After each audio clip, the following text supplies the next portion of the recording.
Welcome, ladies and gentlemen, to yet another episode of Pass and Move podcast, your number one soccer podcast in the land, proudly brought to you by Benaya Foods, our number one sponsor. I'm your host, Archford Hadebe, and as you know, always I'm never alone. I'm always with the superstar. I call him my superstar because from a youngster he's been a superstar. Toby, How far I'm done. I'm clean, Fine. everything fresh. Ibijani weekend. Weekend mana siyangena awuningi kakhulu Unenge. bekufika Yajana my viewers. as we're not forgetting our new partners, Sia Collections. Yes. Even namhla singachanga eze Sia Collections izolo mbonile belo ubhigi ufiso eBF eshayini tracksuit uthe hayi uzasetha ngama tracksuit izikhipha ngesishaya isikipha sakhe phela waya because wasitha ngezikhipha, but you can always do more. Uthi ama tracksuits uzasetha. So for all your uniforms, golf t-shirts, winter collections, izobe chaya tracksuit eblind njani, and all your embroidery, printing, Emchini yakanika. everything, even embroidery ile small machine, you can always come and fix it for you. So you contact Sia Collections. Last week over the technical glitch number ayisangena, but it has all been sorted. Umenzi uzafaka lapha. So yeah, that's Sia Collections for you. And this week Topi andububuza ngeweekend with the pleasure of opening a new branch Benaya Foods eNkulumane 10. And the Friday, Saturday, Sunday. When I do we follows, bekufika abantu beNkulumane 10 babesithi silamanga. Abantu baziwinele, abantu baziwinele ama-goodies, abantwana baphiwa ama-jiggies, izwitsi, ama-keep what abewunengi, abadala ama-grocery, impuphu. And not forgetting, we've never said this, Benaya ilama butcher. So every shop eBhenaya ile butcher. Ibhenaya ile mabutcher, cheap meat, pork, yo abathanda ichowili, inhloko ezangaphakathi, ama sausage, every Benaya has got you covered. So with the road show on Friday eNkulumane 10 and surrounding communities, abantu bebemanga ukuthi Benaya ile ngoma. They don't know. So shout out to ETEP3 Studios with Ubeg and Mask that side. They are doing a fantastic job. They produced a wonderful track here, Benaya. Featuring it was sung by Ubutho Lezentini, featuring our Kasi to Kasi talent search winner James Bada. What a beautiful track. I'm sure issue is that iqalisa umenzi uzayijikela uzafaka ama-stunts akhe labana abantu bebeyilalela. Shout out to ETEP3 Studios. You guys are doing an amazing job. So if ever you've got a road show, title yakho, or you've got an activation, a product or whatsoever, you need a song, a theme song for your road show, contact us here at ETEP3 Studios. Do magic studios lapana ube le ngoma ehambelana lento okhuluma ngayo. We work with amazing singers abawuproducera ingoma. So and abantu sabashaya amafoto kwa ule photo booth, abantu bechaya amafoto lama video, njalo abantu beNkulumane 10 abazabe ubole. Shout out to ETEP3 Media. Ukwanele was behind the camera lapana lo menzi thwebula abantu. ETEP3 ayithethe yonke imchina yayiNkulumane 10. Abukwanele thwebule.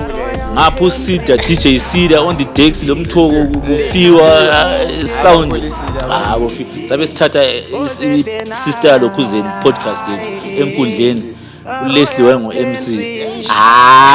iNkulumane 10 Friday Saturday Sunday. Clean job. So if ever you've got anything now, just contact ETEP3, your one-stop shop. Anyway, to be back to the business of the day. I-weekend mdala. I-weekend ibinjani mntana? Hle siqale nami yazi ngiyabe ngithandana. Eh. Hle siqale sesiclear wakho first. Wenzela ukuthi ungabi le pressure nxa isho isiqalisile. Singaclear kwebulawa Chiefs. Sabe sesikwazi hayi sesicontinue kuhle without controversies, without anything. Sihle siqale clear ngapha. You've got a new coach. Yeah. So far unjani umdala hasn't taken up his position.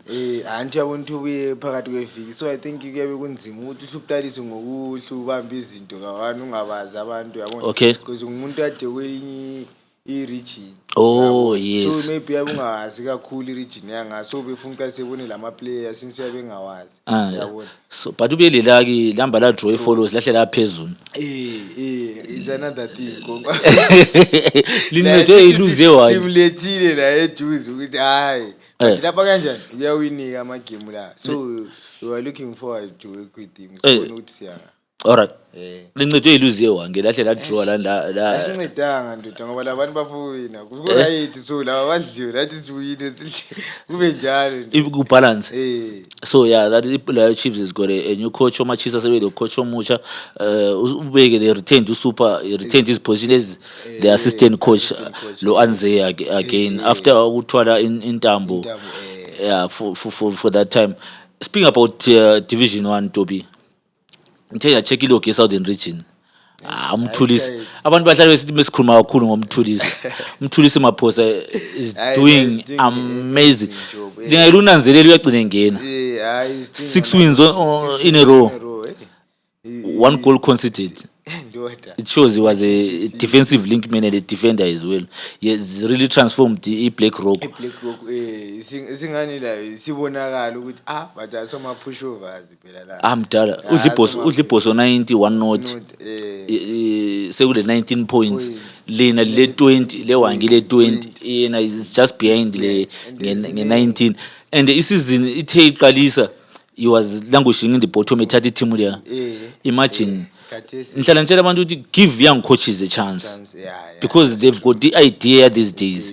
You understand? True. Look at what Mthulisi is doing. He's doing a good job. He's doing a good job. Mthulisi Maphosa continue doing an amazing job. That's a Southern Region. Man, let's check out amanye results in Southern Region the log table. So we saw Ibulawa Warriors defeating Iwange 1-0 Friday. The Nkai at the Third Division 1-0. Then you guys took away follows la draw 0-0.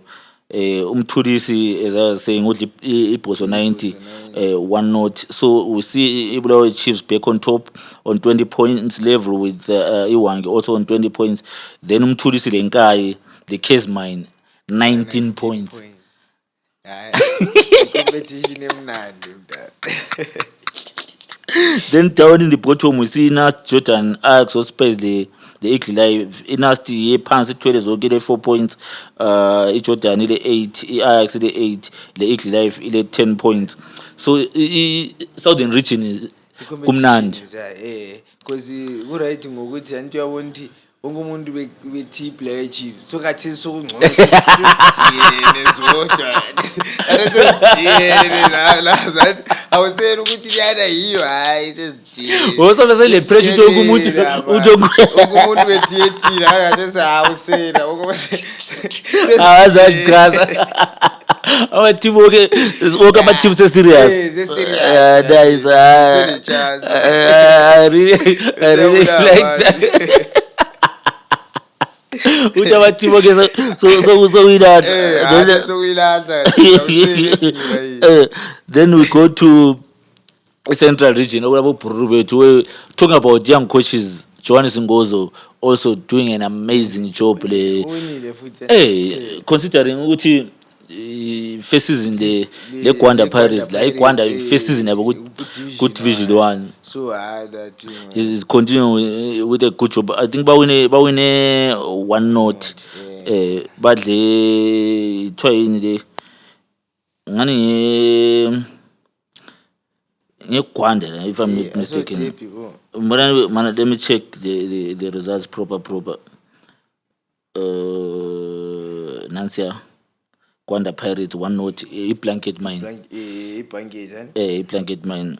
So ungacheka ilo kya wishesham lokhu ichaye izetherapy lana royal longozi chai 5 hayi lo momu then yadrog yadrog ilana umbeka amagaya umbeka amtaka amagaya la iwinile lapha ayidrawile le Grand Tigers 0-0 bahle bayichaya ngepoint ishesham so phezulu kule shesham kuba iyadrog so kuyiGwanda Pirates le game yabo leyana le Shabane le then ilanguishing the bottom MSU check. Don't you see a trend enzakala la Southern Region pants inast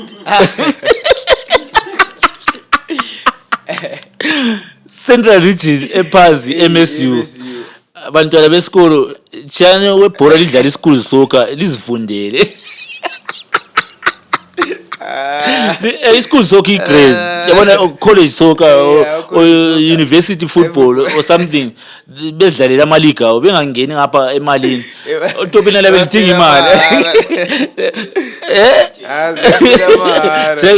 ule stress dissertation omachisa bedinga imali bekuchaya 5 because I'm seeing a trend check was to Southern Region Internast iphansi 4 points MSU ngapha Central Region yephansi same 5 points ngathi ngafichithwe eGreat Zimbabwe Eastern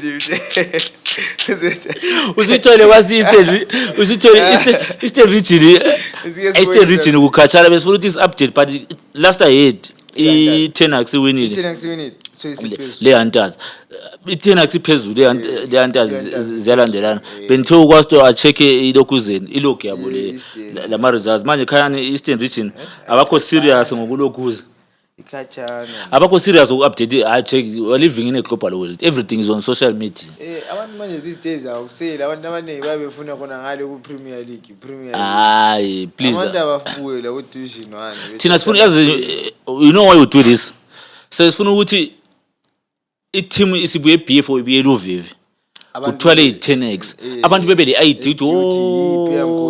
i-team le ilana yayisidla ku Eastern Region echona ikhulunywa ku Parson because this is a number one soccer podcast eZimbabwe so Eastern Region please do the utmost best this update this nikeza ama results ayikho isicine sidinga sithola nzima lapha ngicine ngidinga kwenye isource yami ecine nje lathi ayi-10x winile le Hunters winile but masithi siya-check on socials ukuthi is update sharp akula fokolo you understand akufunakali kona ya but ungahamba phezulu up north uzathola ukuthi bashap labana vela abavuzisi anti ungihamba ngale Mombeya Roar clean vela abaphuzi iMombeya Roar back on top or 30 points ilandelwa iAgama so iMombeya Roar ishaya iZambezi 4 ilokhuzeni iAgama ijoyile Harare City so iMombeya Roar yabuyela phezulu so isivule ngepoint iAgama on 29 points then kule Black Rhinos on 25 points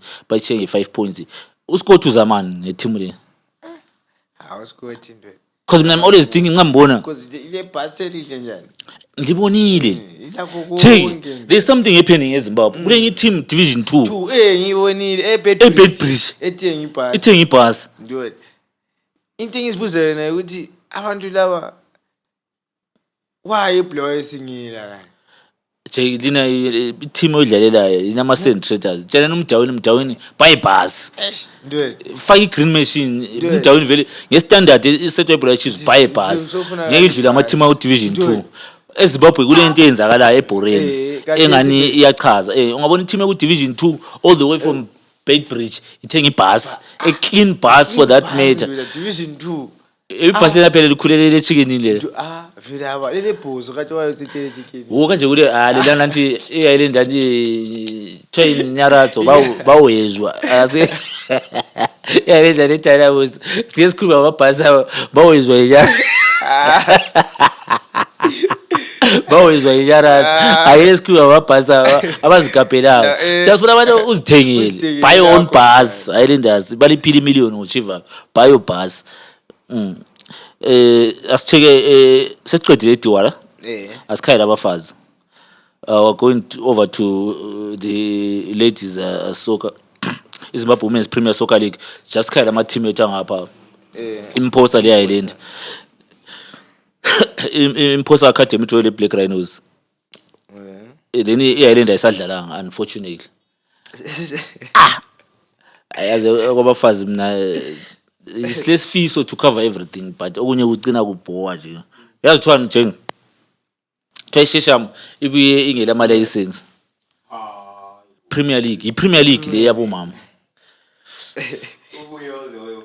bebengela ama license so ibhora lakhona asadlala angikwazi ukuthi what they will do will they give Islanders i3 points because they came to fulfill the fixture then abantu ababengela lama points bengela ama license mina ngazisiyo bebengela ama license njalo kumbe vela bala ama license total because akuyenzi ukuthi ungabe akwenza ukuthi wena usithi yanga uhambe uthi ngiye gaming ola ama shooters uthi yadlala li so into lapha sazi ukuthi abantu laba bebengela akabi khona uhamba njalo yiko phela nami ngubuza ukuthi I understand Utho bengala ama license ukuthi iproblem imedia yabafazi ngani down but ubuhle shout out to ubuhle she's doing an amazing job lapha siyabonga buhle continue doing the covering women's soccer that's why this day abantu babebuza ukuthi ubuhle she's busy guys waqhaqhwa iZebra Revolution khathesi ngabe yabe busy ngapha ngelokhuzeni shout out to ubuhle keep covering ama game abo mama sibe kwazi ukuthi kwenzakalani bomphosa bo Island abo Rentals bo Black Rhinos bo Chapungu bo Tongo kana mamanengi ama team lokhuze ama player yawonthi ungayethu ubona national team bathi ngoba la ngoyimposa uyabona at least ungaba kwazi ukuthi top goal scorer ngubani this week ohlosileyo bebhale konke kunuka abantu bebekwazi abanjani abafazi so that it will be easy for uthanda be supporting ibhola laba because kathesi uyabonga kwathi ama player imposa ngobani uyabukwazi imposa ikhona ukuthi there is a trend enzakala eZimbabwe ama team especially kuma teams abedelela to have their own media houses kakhulu it's very important angazi ukuthi bengenza thina sikhona guys imedia yebo yesasencane but ingasizama lisiqhaje we are there ukuthi sikukhavele la ubonakala you understand kakhulu le club yasukuma brand visibility is very important khalibulo shift inkulu njani because of imedia abantu abakunanzelele kona lokho so uqhakathekile nje then sesiqedile abomama sesiqedile abomama yo kuningi guys but i weekend yakhona a lot of things happen asicheka ama Warriors kuma Warriors ase kuma Warriors i-draw le Niger ngizothoba bengafunga udlala umema kuthiwa abantu bathi hayi sokumele uyodlala abantu bathi hayi sesifuna imali la kare uchiva nje benika kanga imali wathembisa ukuthi uzanizifa i10 million wathi owagwize ngumuntu wamakhwizi enqobile engangena sengimnikani imali yokuthi kunjani urun ibhora but khanya abula so I promise lana ngiyamanga uthi la million yale engagcina ingayisiyo alefuna ulinda sebela abakhulume la akhipha i10 million there abantu ngoza kuyayangisa lokho kuyenza yabona ukuthi kayena imagine ku stage esingange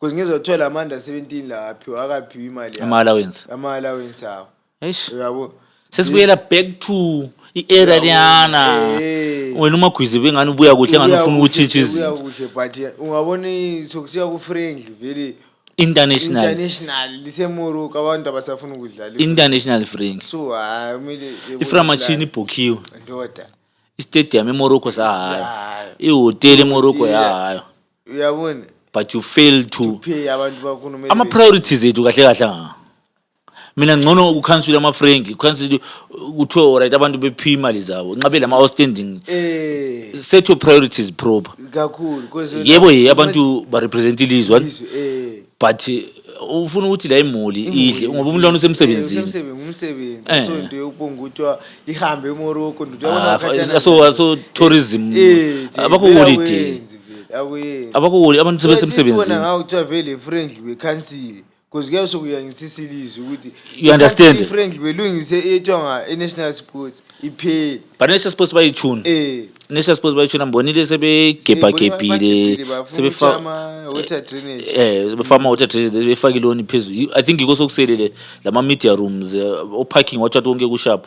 After that sesikalisi ukulokhu ukudlalela ngikhaya ngoba i-expense ndoda uyabhuka eMorocco ndo cabanga from China hotela kuyadliwa amadoda so but igame yaqina idlaliwe the draw 1-1 iZimbabwe after lead ukawabona yina because mbona uMichael nisekhuluma esithi ama regular la onakamba omunetsi the likes abangahambanga bedonsa amasource ngoba uchazekile ngabona esithi ukholisile wena kule player ongavumelana laye khona phana ukuthi la uthi ayiswi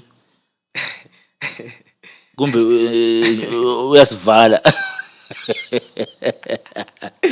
kubuza ukumotivate labana ukuthi kumbe motivate ilizwi ukuthi kunjani ku right because zithi izilizwe likhala ngayo ukuthi asikawini kakawini ule 2 wins le Namibia ku Namibia le wabalela ku qualify ku AFCON but otherwise kusase lo msebenzi kunzima vele kunzima ndo kule boys topi thonga uJosh Fabish ngizwa abantu besithi yethoya anchor ngizwa abantu bekhala besithi awuchayi German style unakamba bayenza kancane.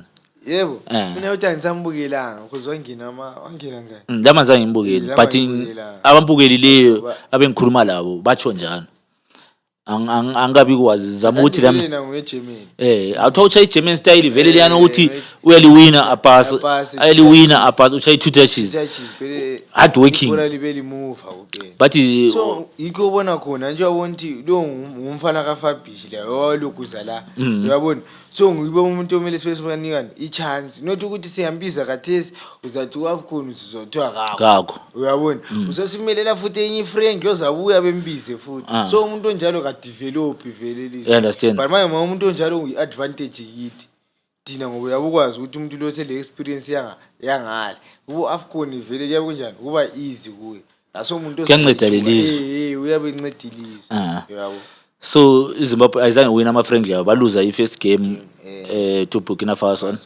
then badraw le Niger so Niger sasikhuluma ngeBurkina Faso bese ngakhuluma ngaye Niger then we saw iCOSAFA team iphuma ku COSAFA beqeda ukuwina 3-1 and they finished igroup lana yonke yabo baqeda belabo 4 points. It was tough luck but bazama abafana bazama but manje iCOSAFA into zethu phela umbe siya mina amakhamba iCOSAFA I think it's 6 or 7 if I'm not mistaken but Angola is coming Angola until winning Angola mbona sile 5 yes ifuna dominate iCOSAFA region yiko phela babelikwanisa ukuthatha yiko vele yiko vele sibalekile khonoko thina ukuthi sithi ithwa yini iAFCON sizayithatha ngoba league yethu iyabe ichance sayihluleka yabona i-region vele i-region yethu vele kunzima ukuthi mele sidominate ku region uyabona dala sidominate but mina ngeCOSAFA tournament isequence lesitayela sabe sakade sinyasithanda why ngisho njalo ngacompare ngendlela esikhuluma ngayo mina la esivumelana ukuthi besidominate ku region yethu yazi uCOSAFA besiyenzani COSAFA bebuye udlala uPeter Ndlovu oMorwar our best bebedlala that was wrong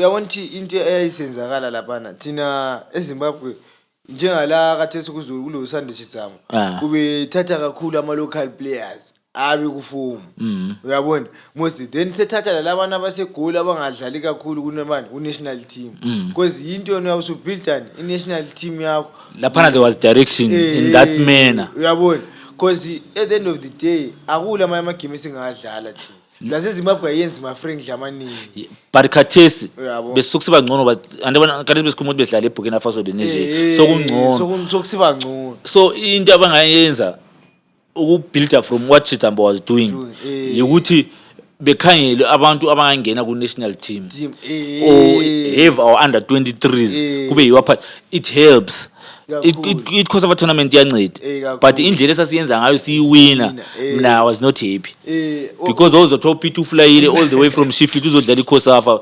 sichazeke hayi lokana kuyenzi lo lapha iCOSAFA I think uyabona i problem yona kade ngisho ukuthi thina sasingabi lama friendly phela wakwanza ukuthi ube le international break ufice national team ingela friendly iZimbabwe engadlali iZimbabwe iCOSAFA bela amagame amaningi ukuthi abantu ugcina ubabona but lo is a good player then sokubuya ama tournament games la umuntu uyahlenjana uyafika la ejele la national team so ngendlela ukukhuluma ngayo lami ngaba happy maybe nce from build up bekwazi okay iCOSAFA tournament yabo one very calendar yabi khona yabi siyaziwa but this COSAFA slamanda 23 yethu sifuna ukuthi bebe yifeeder to national team or ama place wakhangela ukuthi engaya ku national team behle benika ucoach mandate ukuthi wena yibo labo kumele ubabhiki bambe bedla not ukuthi bedlala iCOSAFA tournament ukufulfill ifixture sicine singasababona manje inkinga yiyo yena le ukuthi continuity ayikho yikho mina nisola khona nje bona thina kathi sabe abafana laba abadlala iCOSAFA lapha sisungafica ukuthi uzobaphinda ubabona unational team uzawubona futhi next year kumbe nzima futhi okese ubizwa abanye kuyasukule one simbonile ukuthi but nguye senjani but at of 22 leza sithe right but yabo but incede ungacheck umfana lwana ungwenya la weplatinum iform le goal ngani sebekhuluma ngayo in terms of ukuthi bebize abafana bona so into somele sebeyenza somele abantu abanje abongwenya kuchani bengasali behle bebakhangele kube le system yokutracker down ama players anjalo by so doing I think I progress le continuity ngaba khona yeah so away from the national teams I think that's what transpired ku national team yethu yeah during i break yona le COSAFA tournament. Then to be enjoyable sikhuluma ukuthi a lot of things happened my guy besikesaphonga uthinta umunye abebukele please nxa ubukele usibukele okokuqala please always say this please remember to like, subscribe, share and engage on the comment section sizwe enqesebe sumani sizwe imboni because lathi kwesikhathi sikhuluma ama opinions ethu la usitshela ukuthi iCOSAFA beku right usitshela ukuthi wabizwe ngobani abadlale kuhle iCOSAFA ngobani you understand sibe kwazi that's very important please uyabona sincedisa yeah please remember please help us grow guys help us grow i-channel ikhule ngethu sonke ngeno as our lovely viewers eli support for those that are sharing and commenting please guys continue doing so siyabonga kakhulu from the bottom of our hearts please siyabonga keep supporting the channel then to be continue as I was saying ukuthi there's a lot of things that happened over the weekend something that caught my attention ngochivayo again le kit yebhoso mfuna silesi kubambe ka1 alright I million sikhuluma ngemillion kaChivayo imillion kaChivayo kuthiwa ngiyani uthi ubaphelani ngithe ngendlela engimuzwe ngayo uthi team is struggling financially ufuna ukuthi incedakale la abafana bekwanisa ukuhola kuhle yakho nti behole nje bekwanisa ukuhola kuhle ngoba i-team kamalumakhe uJohn Landankumo so la i-team ayisupportayo nxa elapha kubulawayo so imitha lana yokuthi incedise khonapho so that caught my attention angazi ukuthi wena what's your view and opinion njengoba sike sakhuluma ukuthi kulezinye aziqambileyo ezingaphumanga ukuthi kathi ihle yaphuma yona imitha or imali ezabuya but we saw a press statement here Islanders ngiyibonile bebo ngababonge kakhulu but babonge bengakaphiwa athi bese khulumile kuthi ukuthi aniqala kwakhuluma abaniki 25 wakliya ne FIFA kuthi sebekwazi ukuthi engakhuluma yabuye andi kwakuyi 25 kuthi sebekwazi engakhuluma yabuye sesikhuluma imitha engce yabuye imbaza sitshela ingatholakala bazakhe njengoba bekhipha i-press statement yokubonga bazakhipha futhi enye i-press statement yokuthi hayi imillion isifikile imillion sesilayo asifuni ama style njengalawana aka CEO alo cha CEO former CEO ukubona sebotshwa esethethe ama funds wazifakela isikome sebhala ama results ama receipts sebokuthi tata semuva ngayisiwa alo kana sikufuna into esiyazi imiliyoni ayikhanya ukuthi isebenzeni abafana sibabone ivethiwe nje hayi ngiyibonile from afar hayi indle ngiyibona even mapicture from afar eish angazi topi yazi kuningi ngibone le photo shoot ama model vijiyena lana yithi ku 40 phumi there are a lot of comments abanye bathi kulama Mr but I'm not about that mina ngifuna sikhulume nje ngekid evethiwe nalana ngibona ama replica sekhona amaningi yeah izolo bebawachayela abafowethu abathanda le ndaba bayithanda ngenhliziyo bathengile $30 ngeke ngazi thimbambe ngizwe quality yakhona but I don't think yebo abantu babeyithanda $30 is too much and hayi 30 ilebel to avithiwe $30 hayi 30 ningi mileage I think maybe lawo kumele bethi 10 abantu besigqokile isikipha uScott Adidas ucine sithi 20 imagine Adidas so ivethiwe ivethiwe abasame 10 abayehlisa abantu bebelayo because yikho phela kwenza umuntu ecine sebethungisa Adidas umbonile sikhulumela uMjidi izolo kuphase beef special esikhulumela uMjidi izolo ethi shaya Adidas Evele seveli malayi so ingadura kakhulu futhi ivethiwe yaqinisa itholakala bo 6 isi5 manje ivethiwe yabona isigcwe sebezenzile abantu so but if it becomes affordable it will force abantu to be clubhouse and support the team yabo bethenge because umuntu uyacalculate but ivethiwe 5 Adidas eScotland 20 ngithengisa iAdidas Scotland ngani iblack lana nami we understand so yeah Linda they must look into that I think that was what caught my attention ngingazi if there is any other issue because there is a futhi eBigan that also caught my attention Dynamos it withdraw ku confederation but mina ambasole mina iDynamos of course kuyasibulala thina ezi ilizwe uyabona but wona izithizi ngama struggles abalawo mdala ukuthi behambe futhi because one thing for sure abala ma ground ezimaba but imali nje uScott unika $11 million uchiva sorry uchiva uqeda unika $11 million imali I think ngabe phonga excuse iDynamos biya khala nje kithi asila mali yokuya ku confed imali biyabuya bona babona akula team my guy into abayibhale kulokhuzeni bona kathesa abala team yo computer uthiwa yini iconfed yiko phela ngisembala le mali uyabona abalayo vele izithizi of course usungacela ngeke ucela ingalo yonke uzacela okuncane la uphiwe uyabona so plus kwamele behambe bedlala ihome badlala maybe bo Botswana or Zambia ngezinye imali lezi uyabona imali bebeyithola topi imali to fulfill ama fixtures bebezayithola but I think i-press statement yabo is making a lot of sense in the sense that utabala team that can compete akathi sithi mabala but topi i-confed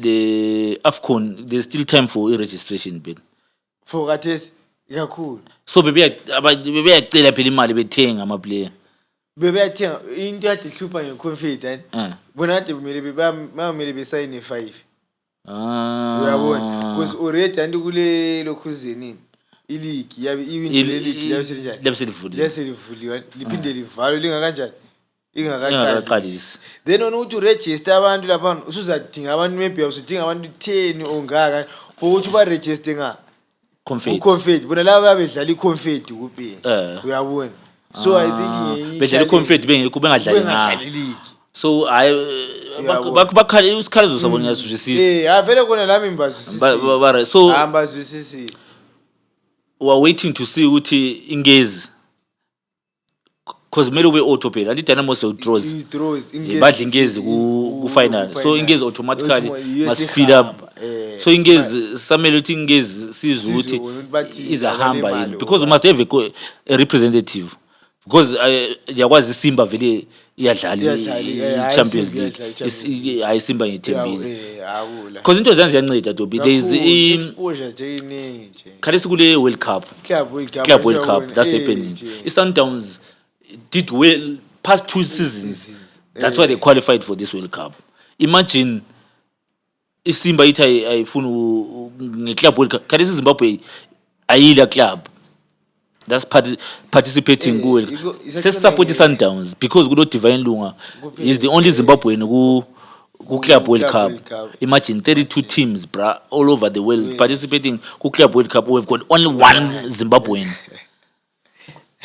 I think yiko phela khona ngikutsho ukuthi iDynamos incedile yona because yiko phela khona ukuthi it's not okay to just to go in 8 numbers akufunakala ifuna team lani yokuthi la iya compete mdale iye kuma semi ndo but I'm showing the importance of these CAF games. It's very important because they're the ones that qualify you Club World Cup you understand intercontinental you understand kufaka lelizwe emapini so into lezo mele sizithathe serious labo Simba Bora bezithathe serious because kusasa siqualify kubo you never know ukuthi bazafika njani that particular tournament cup whether it's Confed whether it's CAF Champions League because lokana mina ngombona uqhakathekile very important ngoba these Africa still many teams 4 teams imagine onke ngama Arabs 3 teams ngama Arabs it's only 1 Southern African team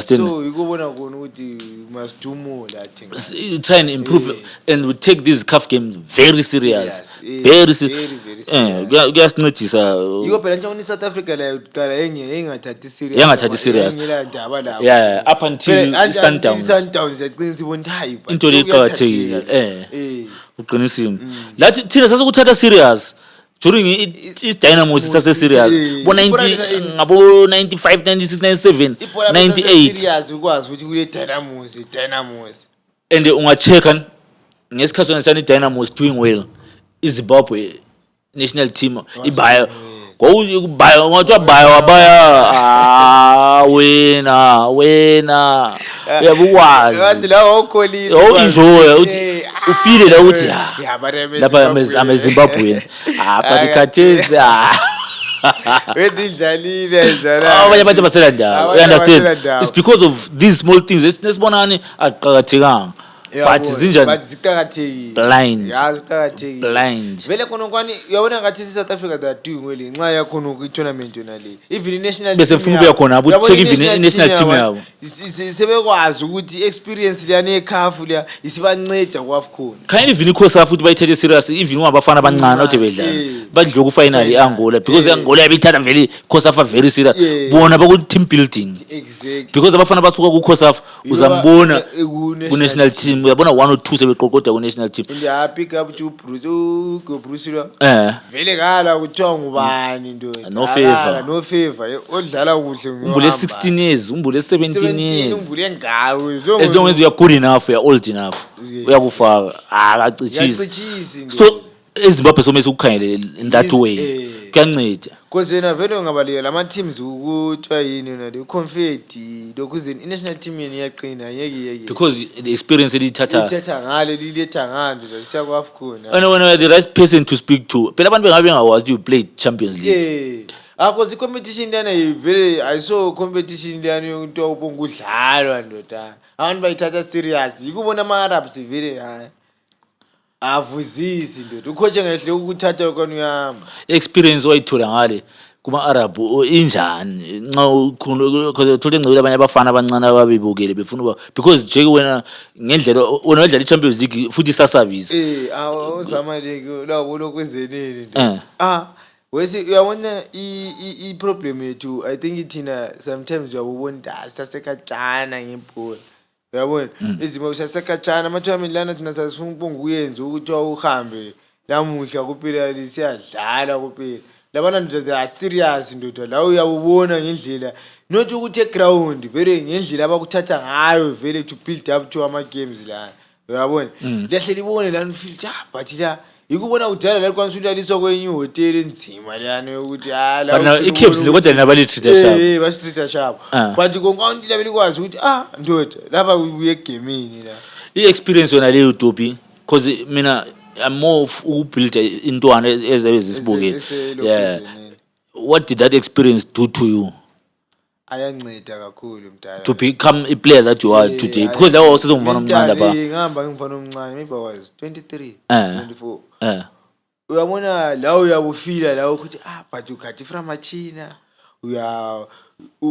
imagine ozamaleki indoda uyabubona la ukuthi but la engikhona khona la is something else yibhora manje uyabona so kuyakukhulisa la uyawunika ihope nje empilweni ukuthi but anything can happen empilweni wena ungakuthatha ukuthi mina ngoyimpopoma very angeke ngikwanisa ukufika uyafika kalisa MacGyver ngoyimpopoma se America Club World Cup eish uyabona guys abafana abancane elibukele into le lithathe lalabo abasirepresenta sema team no Dynamos o Islander please siyacela let's take these competitions very serious thanks to before that then let's move on to the bread and butter is Castle Lager Premier Soccer League sibona ukuthi ama teams over the weekend adlale njani with games on Saturday. That was match day 15. We saw Green Fuel the tail one. Green Fuel the tail one abana 1-0. Hey, the first into ukuphuma phela bona ngayo. Akuphunywa ngale Green Fuel Arena. 2 years into ungakasidli team yala bona. Serious? 2 years. Le yeqalizile. It shows the seriousness of tail one this season. Ucoach lo secoachile. Usecoachile. Unavaya that's why bechisini. Ngitshele kunye 2 years. That's historic ben. 2 seasons ingadliwa home. Abengadliwa ndo. So ithelwane yaphuma. Phuma 1-0 mdala. Then iyada faced of with Rentals iyada winner 1-0 at stadium. A lot of things happen.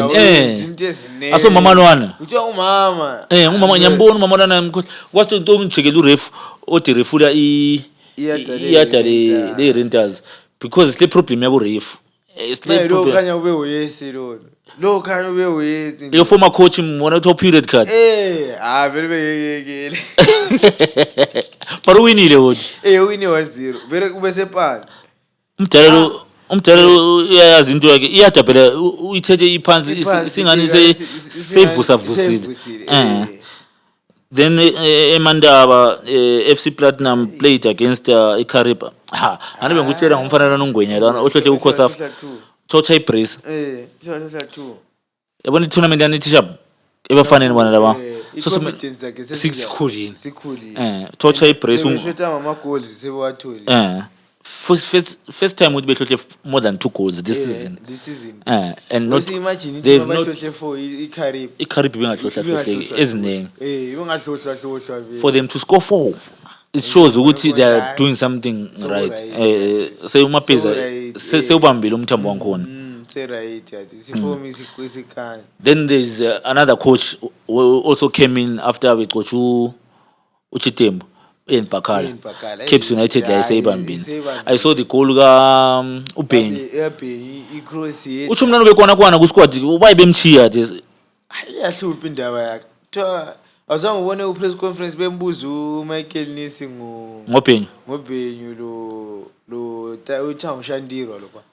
Shandiro athi kuyachuva we Cape since that player has been consistent bra. Dlala swiko from Dynamos last season. Ucoach wahleka. Wathini? Wahleka azange waphendula. Michael Nisi. Uthi Michael Nisi ngambona. Michael Nisi yazi ngambonani. Usebenzisa uthi liveti.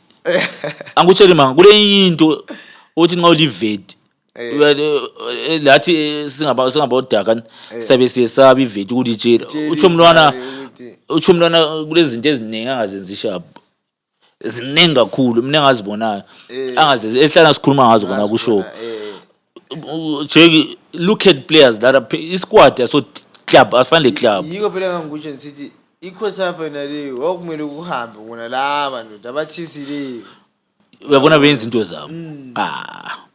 Then keeps idla chicken in 1-0. 1-0. Hayi chicken in kunzima.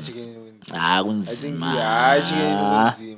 Cause ngendlela abayenza ngayo le second leg it will be more harder no. Uyabona kathesi benga define squad bengatshintsha technical team yabo. Uyabona kathesi labelila lokho ukuthi lithi but siza dopa second leg. But wayibona ifika lokeli lapha.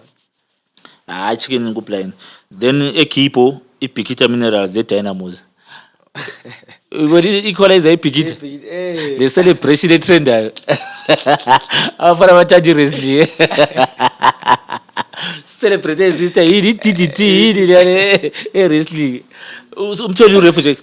Awamtholi urefu ngapha ukucheka nje ukuthi iyada versus lokhuzeni Rentals yaphuma ya train umama wangikhona she the bad game she the bad game then iDynamos draw le Dynamos kunzima bra iDynamos ikhuthe le pain I think kunzima but at least sebebamba ama draw anti be away la be away bebese keep equipo phela ubhonga uphunywa wesi iBikita they are on 4 then eBaobab we saw another draw futhi ingezi le Manika le vele predicted it from ama predictions ethu last week mina msure mbambe platinum I think iyo yodwa mina endlisile nyabe ngikwazi iGreen Fuel lamada ngasamnante draw draw from ama lokuzena then izolo lokho siku match day ya 15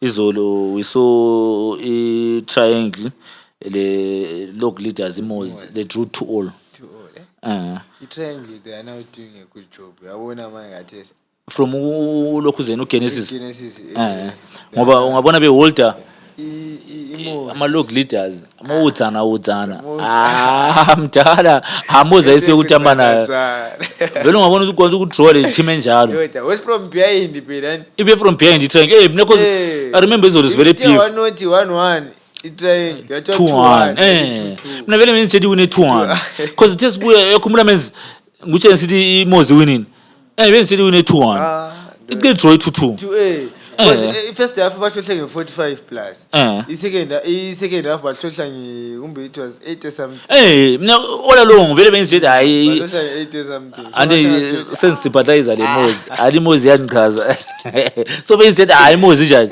iwinile akutshela ibanga so bengithi Imozi iwinile i draw yabo le ihle yavalisa ilokhuzeni siza sesikhayela lapha ilogo zabo isimbi isilungu even iScott phela ilunguzile yebo but but ndoda ilunguzile ndo ibowinile 1-0 kukhwekhwe eRufaro nzima vele ikhwekhani ngangikutshela isiphika ikhwekhe ya not push over isiphika pick ikhwekhe ngathi ayiphambaniswanga into zabo zemali lamana sibiloko njani vele amazinengi ngazi yes kodwa leso unkulu sephonda hayi ikhwekhe wasobephura hayi ikhwekhe yikho izadla ama teams seziphenduka iyadla ama team still a long way to go kakhulu hayi it can improve then to the big one game of the week eBarberfield Stadium Islanders 2 Simba 3 bazondile mdala abantu bazondile ukuzonda usungazonda but lapha iSimba ndoda vele ungakhanyela for the past ama results uyabona that doing well they are doing well ndo they are vele kunzima because I took 3 games no win 4 I think they are on 4 no win 4 no win ule 1 draw la maluza ay 3 plus ngama home I think kule 2 kuhombadliwa badliwa iRentals sebedliwe babevela dliwa lokhuzeni eKharipa babuya badliwa iRentals babuya badliwa futhi iSimba uyabona ukuthi 6 points ekade zibezimile bezithathe home manje ngathi sebesiya away but igame lana ngendlela engiyibone ngayo le ndlela engizwe ngayo Luphahle ekhuluma ku press conference indlela onhle ngabona khona ukuthi uKhindu is struggling. I'm not saying he's a bad coach, but he's struggling in terms of coaching. Uyazi why isitsho njalo? Ungalalela i-press conference uphahla bathe bembuza uthe I threw away the tactics. We did not come here for tactics. The boys had to run. Udlule Islanders. They had to sweat. Mjala ungeza ucoach ekhuluma njalo. Kule nto ayazi because besithi wabuya le tail one wadliwa wabuya waba ku Islanders wabuya le tail one wadliwa wabu set up Islanders. He knows iBF uthi njani ayifuni ifuna vele team ibe put more effort than iIslanders because obviously uyakwazi ukuthi iIslanders he has been in the setup uyakwazi iIslanders lama support and ungabona likhulelwa kunapha neground selihle ladliwa ngoba ama support la yabe senjani sengene but lingabona lina lidlala more than bona and sehlela ubulalana support tough man laqeda le igame le ayisingiyeno vele ngenza njalo vele PF siyabe seliwinile but ungabona lisekela labana manje to be as a player playing against Islanders eBF because I know lawo kuba kuma headlines kakhulu review Island eBF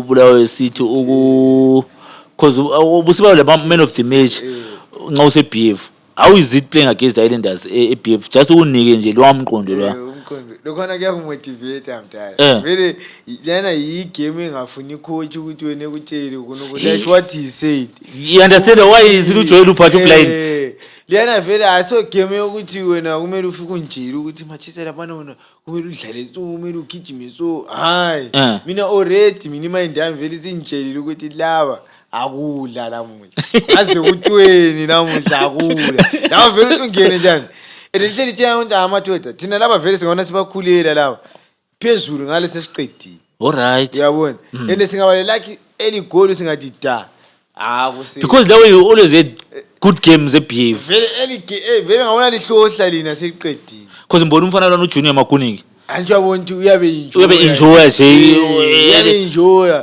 because uyabukwazi ukuthi but vele lapha mina akula umuntu ozangisola mina.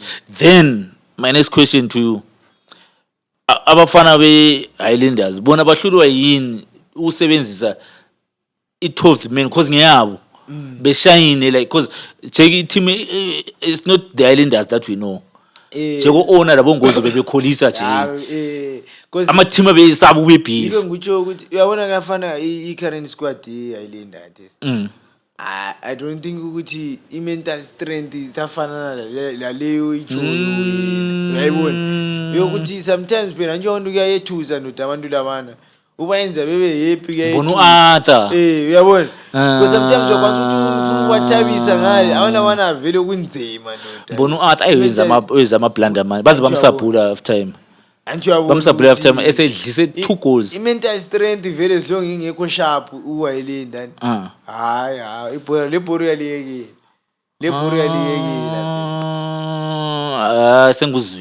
senguzwini so yeah that was akathisa njani babemsabhulile so sele pressure i-pressure layo nxa ngiyaqinanga la sehle sifo iyahlithi so but khona kyana mina Topi amfutshela manga mina no toys about it mina I hit the nail on the head. It shows kind we lose credibility game as a spectator ebora because like you are saying already is killing the boy already is killing the boy because he was not bad because umuntu amfakileyo was worse umfana lona Thombani uBrian umlojo so ebora lona cheki uthi umlo eNamibia lona alonga yenza ngakutshela ngayo esenta basefaka umfana lona ubuzubezi ezofuna umdivela so uBrian umlojo lona so uArthur is actually Ukayindi should have motivated that boy which is one mfana relax especially move because they know language yabo ebora bekhulumela njani clean I think because I think the other is far better than umfana lo. I want to like Lona soyibhora lo. lona. Saying ukuthi kuyamele be motivate because defender mina ukalutshwana ukuthi defend ulikhiphe First half. First half. Hayi bra. Even ngazenza mistake and second half sengabuya improve. Uyabona? Because umuntu omfakayo futhi olisabhu lwana esiyemuva akachizi. Besides tempo yegame vele already ndoda singokunye. Besides ukuchisa Dobi, let's be honest. Lona is not a Highlanders material or is not a Premier League material. As been honest, lona kwazi ukuthi bamthenga njani. Abanye abantu ngwewange bobasinda. Hayi lona uzoyibhora lona.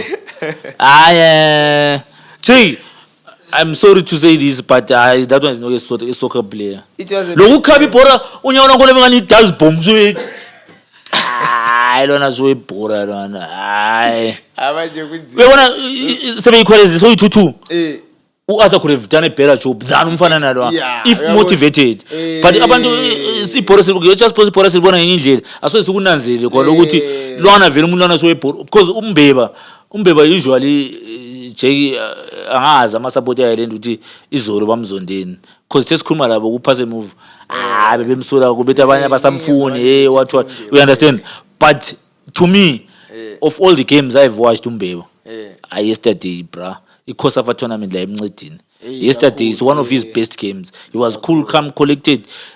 It's unfortunate Arthur was not on form baphinda bafaka icaba leli umlu hayi lona very when I think lo PTC la had a terrible game. Yes. PTC ehambile ama game understand hayi udlise kakhulu sehambile so ezinye izinto engisho uKind is losing credibility top in that manner because it you can motivate because we all know mistake a keeper ikopora mistake a defender it's most likely is 80% ikopora ngoba 20% inga ukeeper sengasave yabo but it's most like 80% ikopora mistake defender we understand but you could have motivated the boy and said is one sometimes pressure phezulu. But when as a coach and when I must put your head on the block, ushuthi wena adlala ngiyakwazi you understand we understand ngiyakwazi sengujayile so that was the last game of match day 15. Islanders losing to Simba Bora 3 to pick up to Joel Upahla. You are doing an amazing job. And please guys, if you are still watching, remember to like, subscribe, share. If you are watching us for the first time, please share with your friends, whoever. Tell them about this amazing show if you are a football fan. Tina all about building Bora la region yethu le Zimbabwe as a whole. So let's look at the fixtures for understand kulama game idlala nge Wednesday. So match day 16 unge Wednesday. You know that ukuthi nge Wednesday midweek fixture then the games kuyafeel ama team la vela ku lose we have just days to prepare. Namuhla la sasa maybe they are traveling namuhla kuphela sasa maybe they are traveling then Wednesday badlala so it's a very tough week. So let's take a look at the fixtures for 16 to 17 then we'll look at the log table.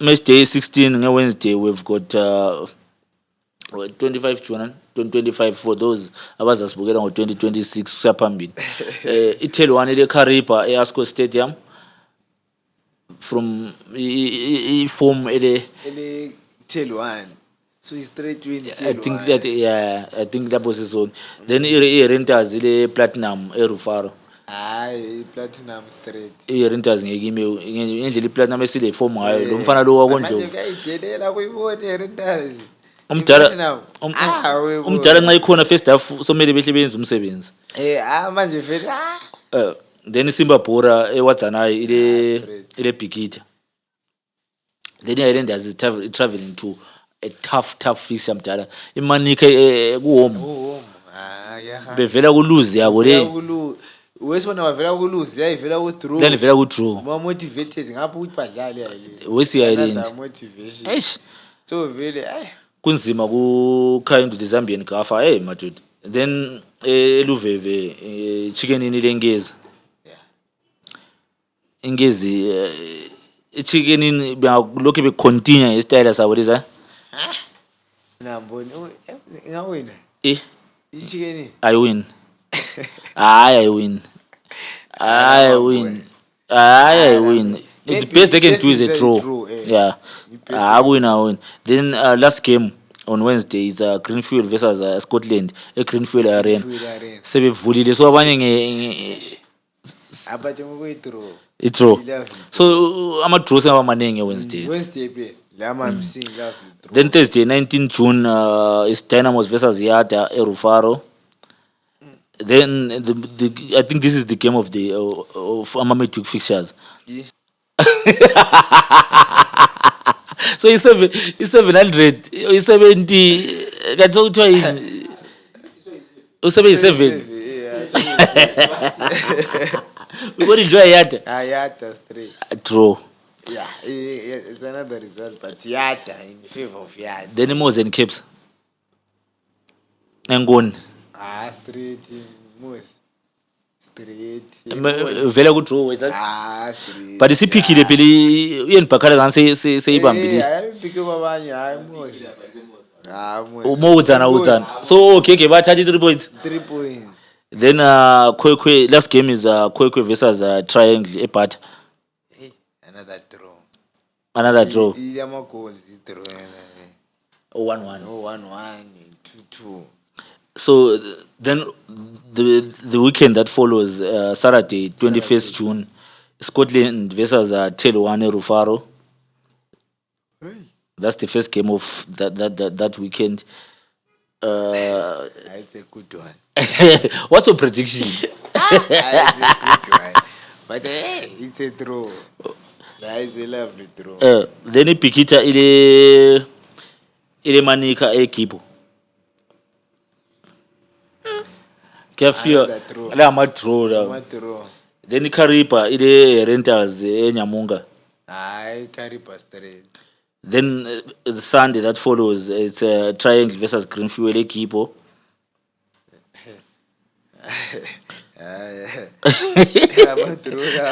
Ikaje premiership yawo stressa yawo uyadula ukuthi draw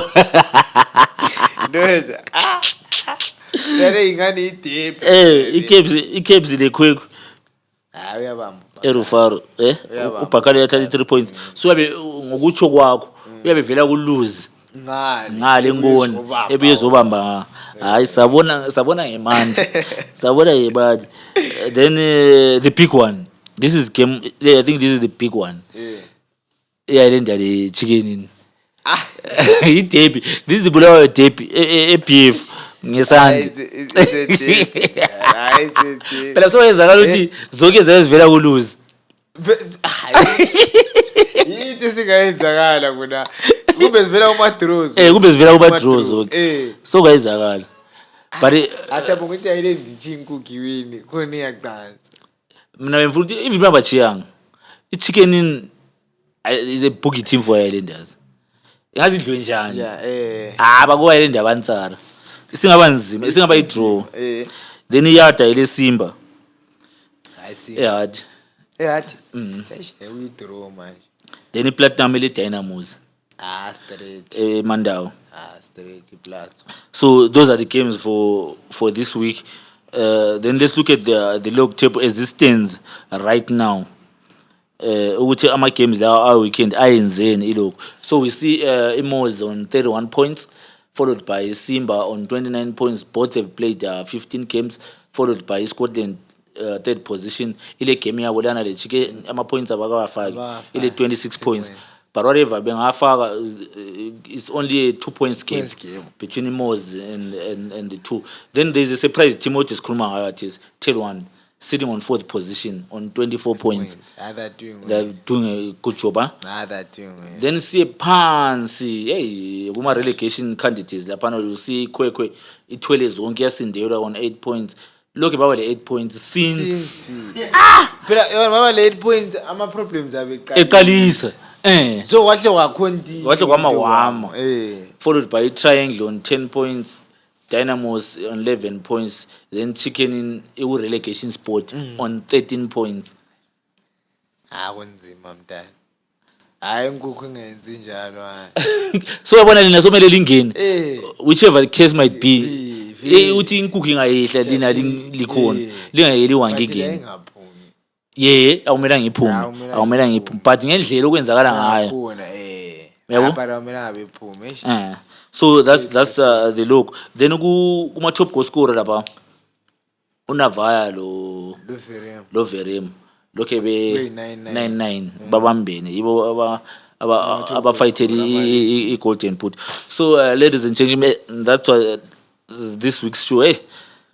Mina ngingasafuni sihambe nje. Kuningi into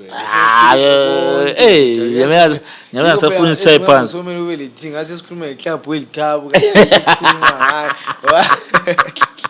But anyway, it is what it is. Meles Chai Paz says it's been another exciting episode of Pass and Move Soccer Podcast, proudly brought to you by Ibenaya Foods, our number one sponsor, and also our new partners, Isia Collections. See you next time, guys.